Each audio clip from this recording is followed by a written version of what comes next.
Morning, everyone. How are you today?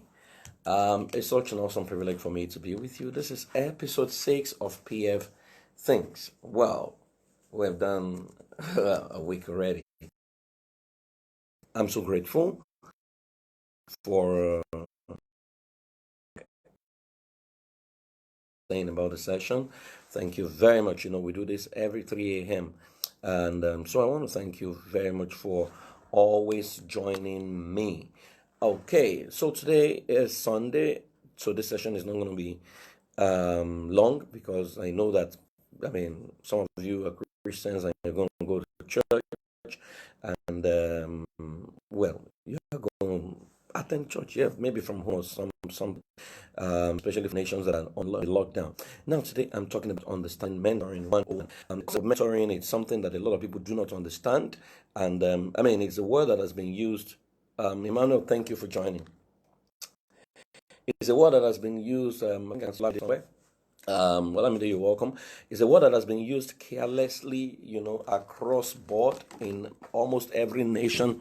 I have to especially among the black community, the Africans, we love to use that word, and I think it's a word that we don't understand. Otumba, as my elder brother, thank you so much for joining. It's a word that we don't understand, and that lack of understanding is a whole lot of people. Now, the word mentoring, word mentor is not an English word. Mentor was the name of a person. Now, in case you don't understand this, you don't know, it's the name of a person, it's not a word. It was a story that happened between a man called Odysseus and his son Tamalicus and his servant, Mr. Mentor. Now, that was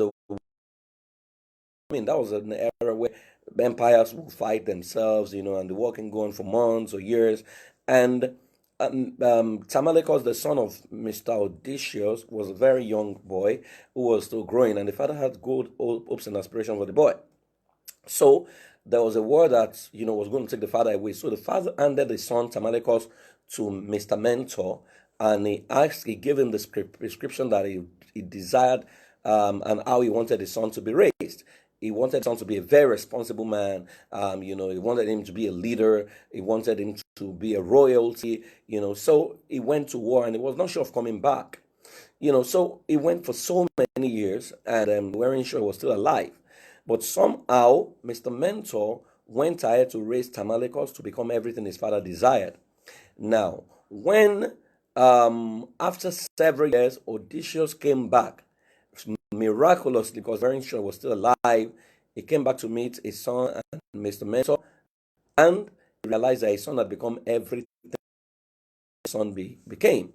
And that was where the concept of mentoring came from. So, from that story, you could deduce exactly what mentoring is all about. Number one, mentoring relationship is the trust that has been given to someone, raise or help shape another individual in the image of that individual, not in the image of the mentor.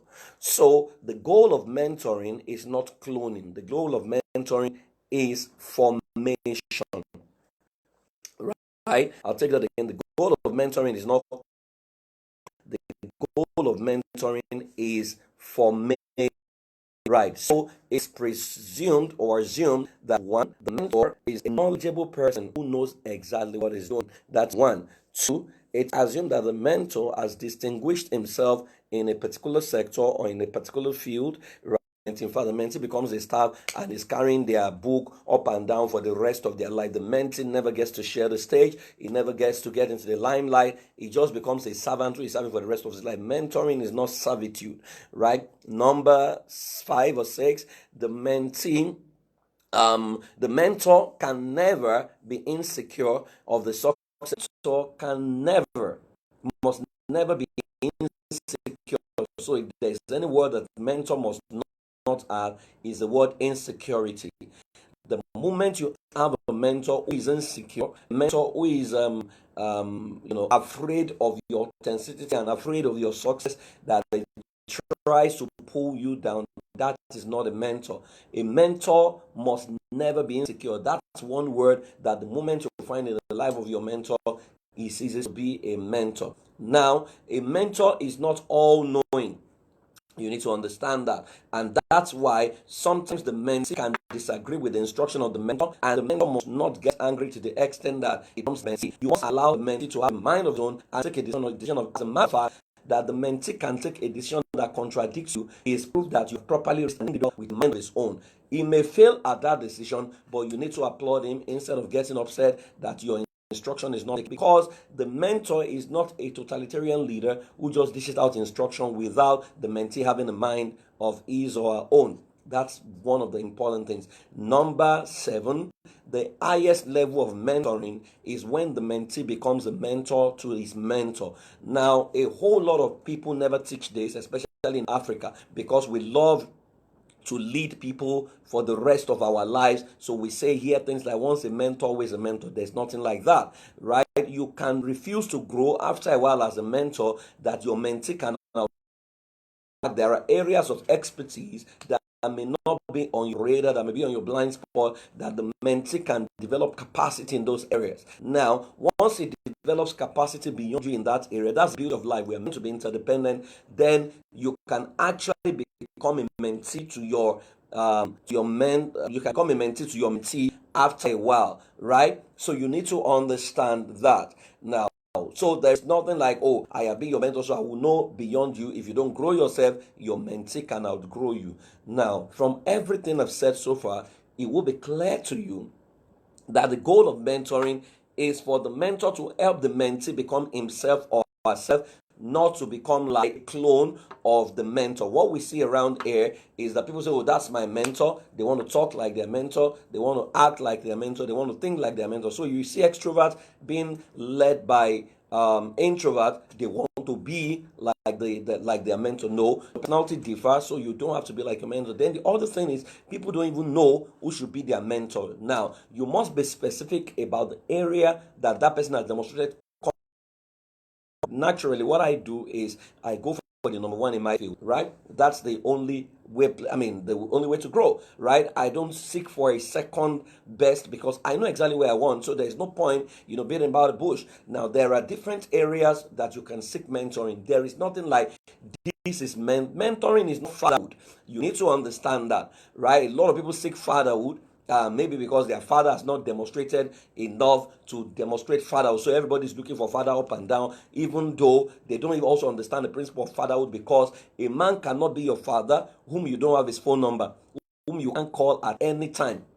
Even if you call him at odd hour, he needs to pick, because that's fatherhood. A man cannot be your father who doesn't have a provision for you in his will. That's not fatherhood. So a lot of people, they're just using adjective for convenience because they have esteem issues, and their mentor or their father also have self-esteem issues. The esteem is tied to the number of people that follow, so somebody is calling somebody my daughter or my son, right, and has made no provision for that. The future of that person cannot share the platform with the person, cannot give the person a link, cannot move the person, like, cannot recommend the person, but he's saying this is my son, this is my daughter. No, fatherhood is not a position you arrogate to yourself so that people can be giving you money or they can be bringing gifts to you. Not at all. Now, mentoring is a relationship. You need to understand that, and you need to write to your mentor desiring to be mentored. It's something you need to do. You need to clarify the areas you want to mentor and the duration of the mentor. When you're going for your meeting with your mentor,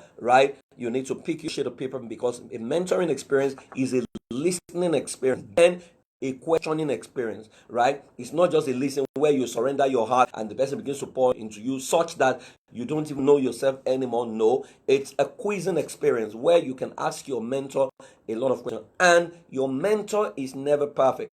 Now, one of the things mentoring, that's the risk or the hazard of mentoring, right? Where your mentor's life is open labor. Your mentor has good, bad, and they have been mentored by people who don't even share the values I share, but because you needed to focus on why you're there. So you can get close to your mentor, for example, and because people have a perspective of the mentor, say, oh, my mentor must be perfect. Then you get into his life and maybe get to his house and realize that his house is dirty. The dirt in his house or the state of his house is not why you are seeking mentoring. You need to focus on what you are there to learn. So, for example, if you are there to learn the competence of your mentor in a particular field, maybe IT, and his house is scattered, it's not in your place to go out and say, yeah, my mentor's house is scattered. No, what you are there for is clearly defined. It's in the area of IT. Focus on your IT and get out. Or you got in and you realize that your mentor is a super gossip, right? Don't focus on that. That which is why you need to be clear about what you want to learn. I also need to say that your mentor, even though it's been said, is not a sponsor, but good mentors can fast through, because I won't have a mentor, for example, who is not feeding in this period, and I'll close my eyes, because is a concept that originated from Africa, which defeated the original concept of mentoring. If you follow Tamalicus and Odysseus and Mr. Mentor, you would realize that there were times Mr. Mentor actually took care of Tamalicus from his pocket. Now, so you will understand that sometimes mentoring costs the mentor, right? And you need to be appreciative if your mentor gives to you. As a matter of fact, I always recommend find a gift for your mentor every time you have to go and meet him. I mean, I have mentors in my life. I have gifts when I have, and when I don't have, I still go and meet them, right? A mentor must not feel bad that the mentee is coming, because you see, mentoring is an opportunity to write a chapter in the book of life of another person. And it's a privilege, right, that you need to release, because what you are, the page you have written, is going to be in that person's book for the rest of his life.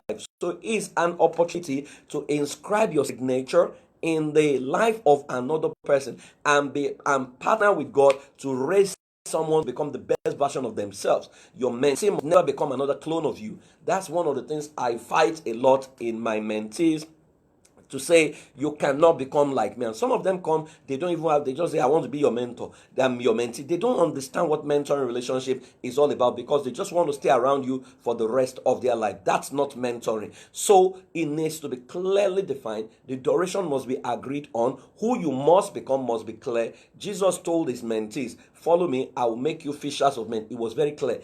Mentoring is measurable. The moment you can't measure your growth, you can't measure your development, where you're becoming timid, then that's no longer a mentoring relationship. But I must say, some mentors will test you to know if you truly want mentorship. I remember one of my mentors, I mean, I love him so much. He's a man I've seen on TV, and I've shared the story before. I wanted him to mentor me, because mentors are different. Some of them don't pre-qualify you, others will pre-qualify you. I wanted him to teach me something. Olamide, you're not serious. You want to be my mentee. You're already my mentee.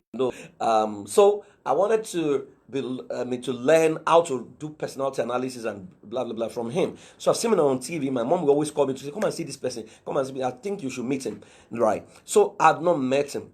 I was looking forward to meeting him. I didn't have his phone number. So there was this day, I had gone to do a program in Ajegunle with prostitutes called Valentine with Prostitutes. It was a day of Valentine, where we went to the brothel and we, gave gifts to the prostitute, because I used to do prostitute rehabilitation. I would go in and I was toasting them out of prostitution. Basically, that was what I was doing. So Channel Television in Nigeria, which is one of the leading media networks in Nigeria, had come to, cover the event.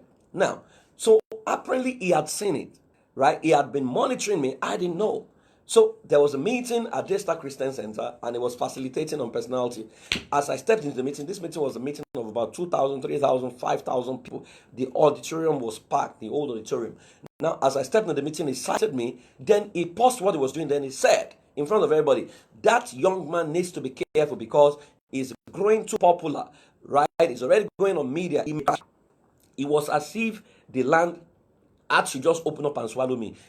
I felt so ashamed of myself that this man had never met him. This is someone I want to be like. I want him to mentor me, right? So why was he subjecting me to this public disgrace? Now, I went to take my seat quietly, and some of my guys came to meet me. In fact, about one or two pastors who have known me, to say, Praise, you need to go and tell this man and call him out and tell him that was wrong, blah blah blah blah blah. But my mother has taught me that when I am torn in between decisions, I should always ask, do I need the person, or does the person need me? So my mother has been my relationship coach from the time I was born, right? And I never forget her words. So I asked the question my mother has asked me to ask. consistently that, do I need this man or does he need me? I realized I'm the one who needed him. So I went to meet him and I said to him, "Sir, thank you very much for calling me out. I'm so sorry if I've not gotten some things. I'm just a young man trying to grow. At that areas of life that and I think there are areas you can mentor me on. I would really like to apply to be your mentee." So he gave me his number and his house address and said I should come and meet him. Now, when I met him, he asked me what I wanted to learn. I told him I wanted to learn how to analyze people and how to understand personality analysis and all of that. So he asked me to come and observe him. But the first time I went to his house, he sent me to go and buy kerosene for him. That was all I did that day. Every time I went, he said I would tell me to go and buy beans and we're going. If you are from Nigeria, you understand what we're going is. Or he would tell me to go and buy. For like 3 months, he was testing me, sending me on all kinds of errands. I kept wondering, when is this man going to take me? Apparently, he was testing my commitment and he was testing if I really wanted to be mentored, right? So I kept at it. Then after a while, about a year of the relationship, he started teaching me a few things. Then one day he said to me, give me a book. He said, Praise, you will not find this book in any library. This is everything you need. And that was when he announced to me that I was leaving Nigeria, that he's actually from Benin Republic, and that he had tested me enough to recommend me to all his platforms. That was how I found myself on Kneel Down with Me and Your Dad. And I was on national TV, on Inside Out with Agatha. There were several speaking engagements that he recommended me for as well. Until date, he's still my mentor because he kept evolving and growing himself. Now, imagine if I had been very, impatient and say, "Oh, why would he call me out like that?" That's his style. I needed him, so I had to learn from him. Today he's so proud of me, But there are other mentors that I've met that, and one of the things I never do is I will never ask my mentor a question that he has the solution in a book or a tape or a CD, right? There have been mentors. I've been mentored by Sam Adeyemi. I've been mentored by Dr. Miles Monroe.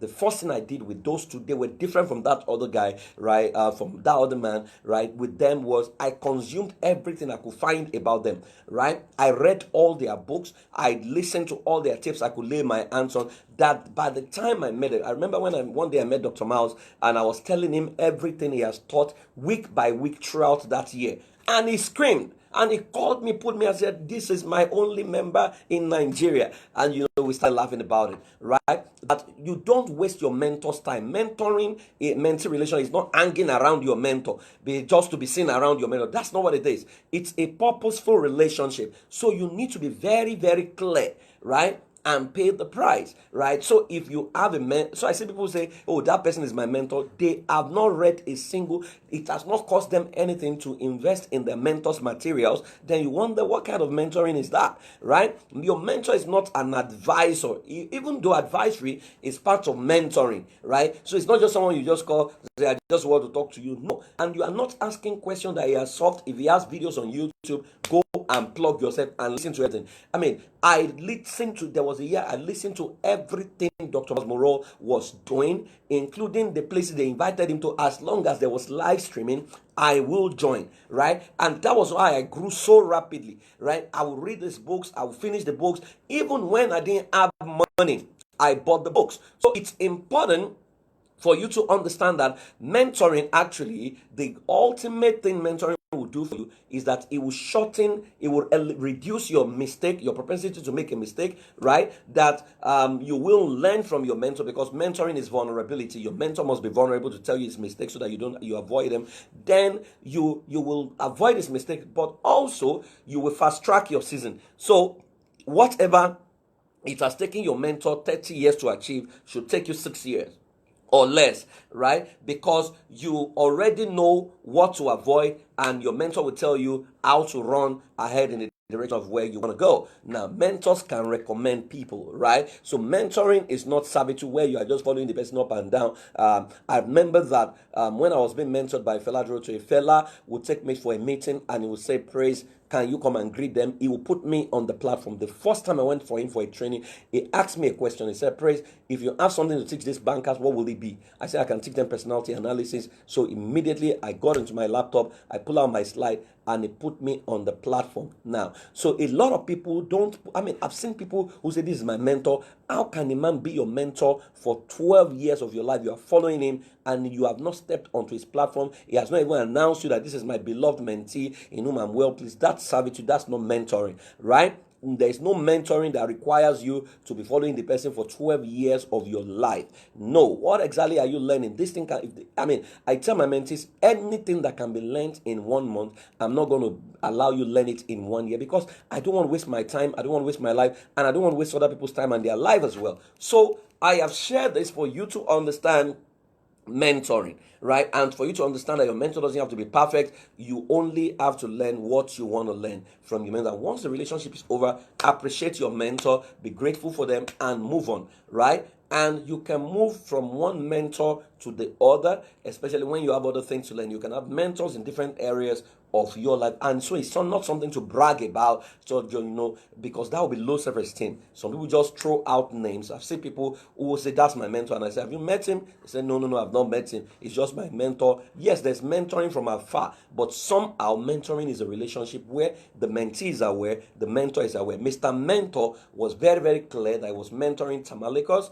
and the father of Tamalikos, Odysseus, was very clear that mentor was mentoring his son, right? So that is in a nutshell what mentoring is. Someone asked that question, and that was 2 days ago, and that's why I thought, let me do a broadcast on that. I hope you have learned something today. Thank you so much for those of you who have joined me. Otumba, thank you. Olamide, thank you. Bello Elizabeth, thank you so much. Binga TPF, my wife, thank you for joining. Olufisayo Odebode, thank you so much. Kukoyi Emmanuel, everyone is going to see this later. Thank you for joining. And please remember, you are authentic. Never trade your authenticity. You have one life to live.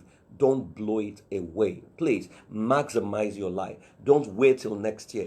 Do the things you can do today. Become the best version of you, right? Go out there, throw yourself out. You will make mistakes. If you observe the wind, you will not sow. If you are thinking of avoiding mistakes, you will never get to where you want to get to in life, because it means you are fear driven. People who are fear driven never move fast in life. It's people who are faith driven. And faith driven is actually risk. They are the risk takers. They go, they believe they can always do it. If they fall, they learn from their mistakes and they move on. I have lost my fear for failure. I have lost my fear for fear right now, right? I'm willing to take on things, learn from my mistakes, and move on. Apologize for my mistake if need be, but I'm not going to take it easy, take it slow, because they are using something, because you don't want to fail, you don't want to fall. No. Let's try it out. Right? That's what life is all about. It's better to live a life making mistakes. At least you have taken steps down to live a life taking it cautiously.